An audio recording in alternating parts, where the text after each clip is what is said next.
구독과 좋아요 눌러주시면 인형도 춤을 추고 저도 춤을 춥니다. 감사합니다.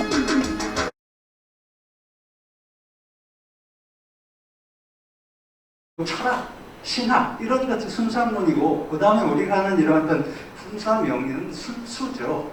이것은 뭐냐, 응용학문이라고 하는 겁니다. 우리가 반도체라든가 이런 거, 오늘날 모든 먹거리가 그런 데서 나오잖아요. 그래서 사실 오늘날 시대는 순수학문이 기초는 되지만 그런 술수와 같은 응용학문의 굉장히 중요성이 있기 때문에 같은 차원에서 우리가 얘기하는 거고, 이거는 제가 보는 경우에서는 술법이 맞고 술수가 맞고 의술이라는 게 굉장히 중요하지 않습니까? 예, 선생님, 예.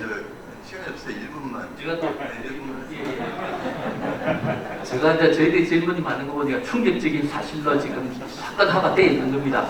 제 말씀을 드리겠습니다. 케플러 법칙이 뭐냐 하면은 공전 말하면은 여름과 겨울에 있어서 공전과 자전 시간이 틀린다 하는 그 이야기가 나오는데, 저도 처음 명리 공부를 하면서 24시기를 공부하면서 일일이 하루의 시간을 계산을 해봤습니다. 그 계산을 해봤을 때 저는 치밀했어요. 그걸 왜냐하면은 제가 답이 명쾌하게 나오는 이유를 여러분들 아실 겁니다. 명리에서만큼은 김명진입니다. 세계 어느 누구든지 김명진인데 물으면은 명리에 대해서만큼 명쾌하게 답을 해주겠다. 그럼 그 말씀은 뭐냐 하면은, 제가 24시를 연구하면서 하루의 시간을 봤을 때 어떤 곡선을 그리냐 하면은, 그래프가 일정한 법칙으로서 하루의 시간이 길어지면서 봄을 지나가면서 줄어들고 거기 다시 가을로 지나가면서 늘어나면서 하면서 일정한 속도를 가지고 있습니다. 그게 바로 뭐냐면은 케플러 제1법칙. 그리고 케플러 제2법칙은 제가 부연 설명드리자 하면은, 같은 날짜에 움직이는 면적은, 소위 말하는 단위 면적은 동일하다 하는 게 케플러 제2법칙입니다. 케플러 제3법칙은 제가 여기서 말씀을 드릴 필요가 없고, 그래서 케플러 제1법칙에 의해서 말하면 일입시간이라는 그 자체가 자전과 공전의 속도가 달라진다 라는 것으로 말씀을 드리겠습니다. 네, 감사합니다. 일단 뭐 아직 해소가 안 되셨으면 개인적으로 식사를 하시거나 뭐 하면서 말씀해 주시면 감사하겠고요. 또 플로어에 또 계십니까? 예,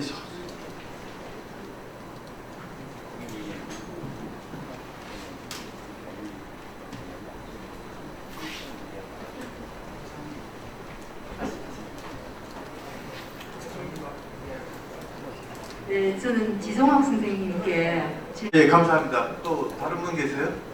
다른 분? 네, 한국 풍수명리철학회 학술 발표에서 5분의 선생님들의 주옥 같은 논문을 잘 듣고 발표도 잘 들었습니다. 제가 질문이라기보다는 제 소감을 좀 말씀을 드리고 싶은데, 다 소중하고. 이거 질문을 하셔야 되는데 소감은 우리가 원하지 않아요. 예, 그 김명진 선생님께 그 계속 질문도 많이 나왔는데요. 저 그 발표하시면서 충격이라고 얘기하셨는데, 저도 충격을 받았는데, 김명진 선생님이 그 발견하셨다고 하는 것에 대한 내용이 충격이 아니라 김명진 선생님이 이야기한 거에 제가 충격을 좀 받았습니다.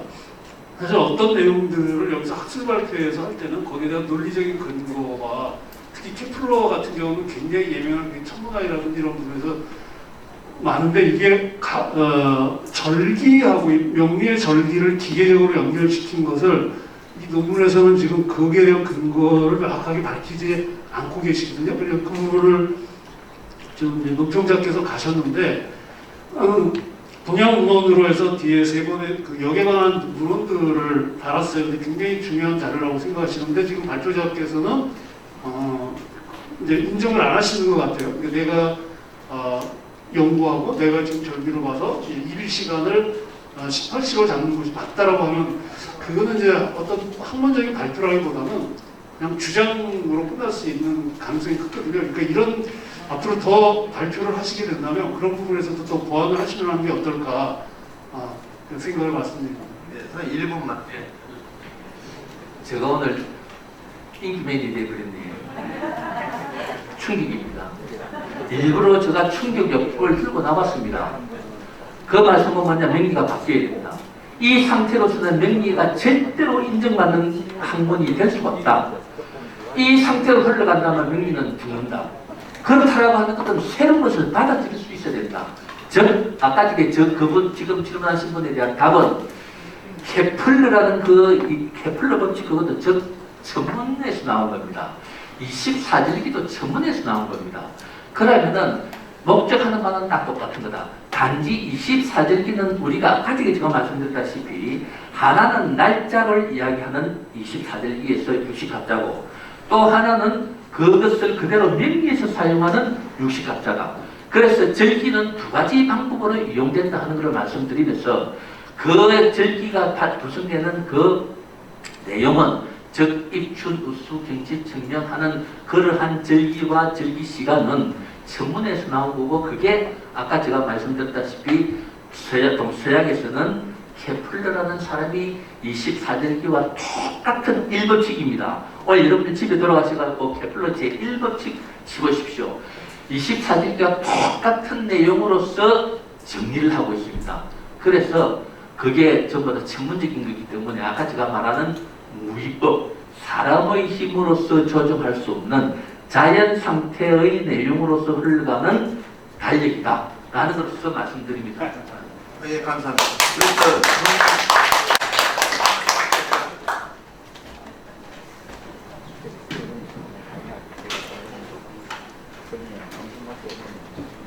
오늘 김영진 선생님께서 타겟이 아닌 타겟이 됐는데 논문이 되려고 하면 그게 설득력이 있어요. 그게 증명이 돼요. 근데 그것이 증명하는 방식은 어떤 근거, 운론적인 근거를 제시한다.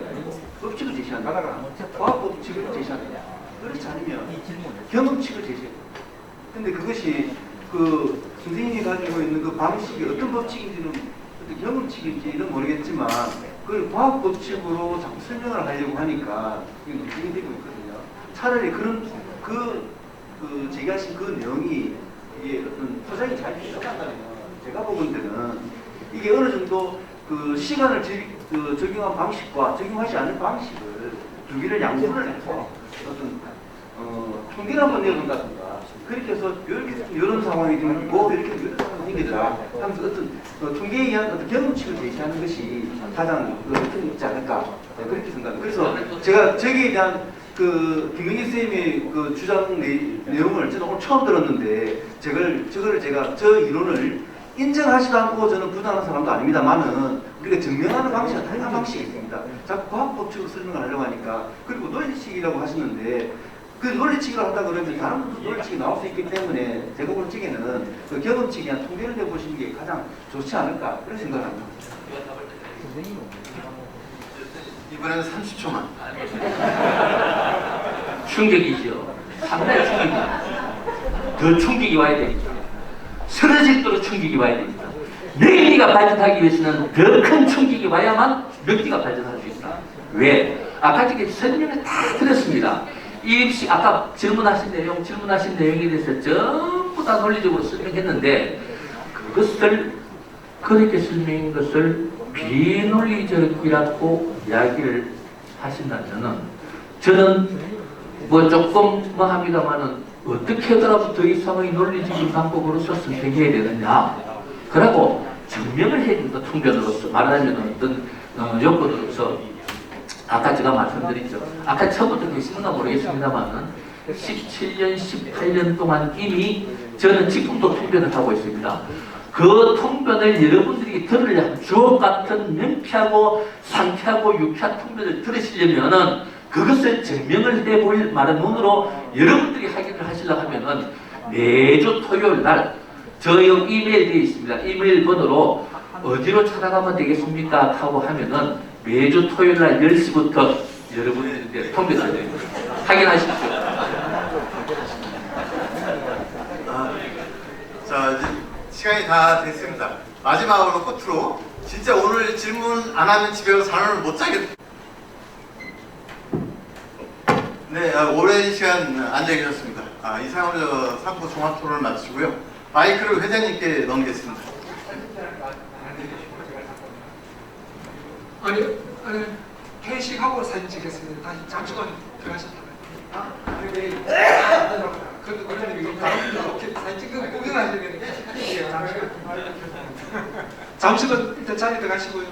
우리 이제 마지막으로 조민현 회장님, 예.